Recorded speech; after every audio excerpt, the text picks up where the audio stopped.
We are told a story from the moment we can understand words. It's a powerful narrative, whispered in classrooms and shouted from billboards. This story tells us that success equals happiness. It promises that if we climb high enough, earn enough, or achieve enough, we will finally find contentment.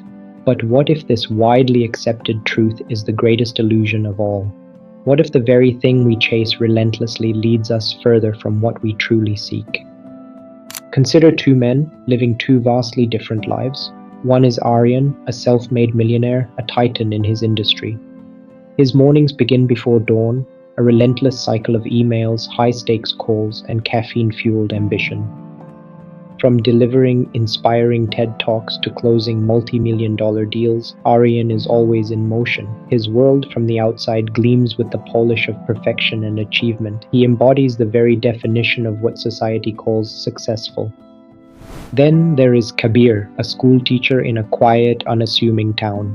His alarm clock is the gentle chorus of birds outside his window, not a jarring electronic beep.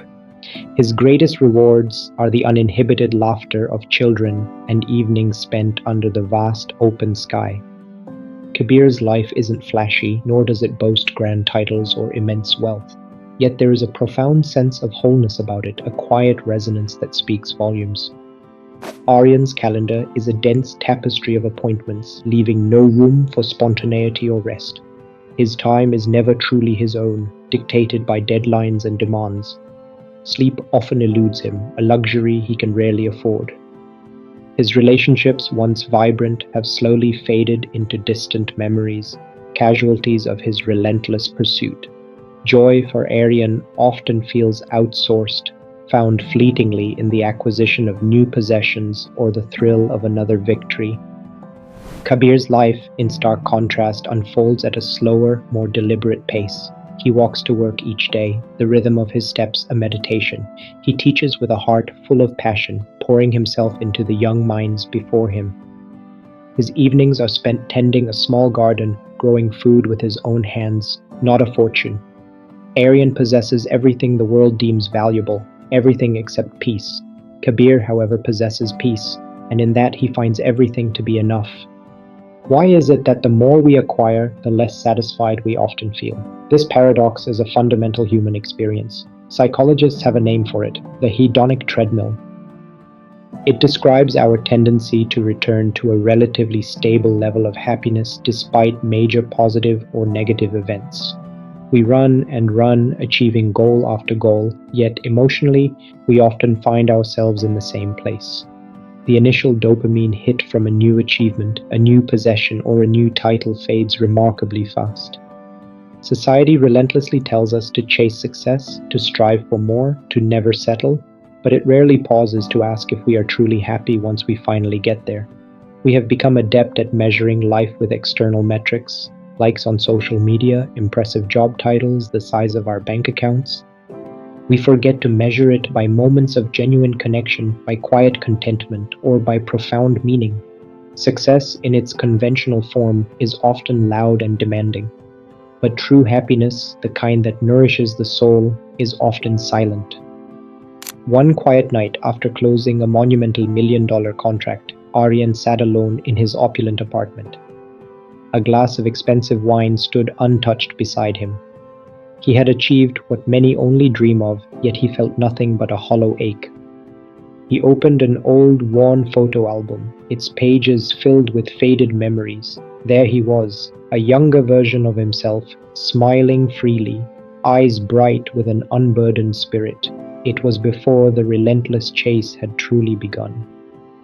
A whisper escaped his lips, barely audible in the vast silence of his home. Where did I go?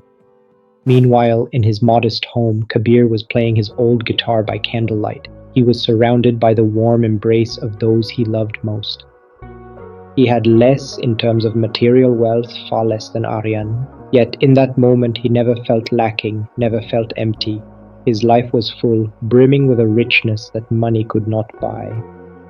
That night marked a turning point for Aryan. He began to rebuild, not his portfolio, but his peace. He picked up the phone and called his mother, a conversation long overdue. He reached out to an old friend, offering a heartfelt apology for years of neglect. He started taking long walks, leaving his phone behind, allowing himself to simply be present in the world around him.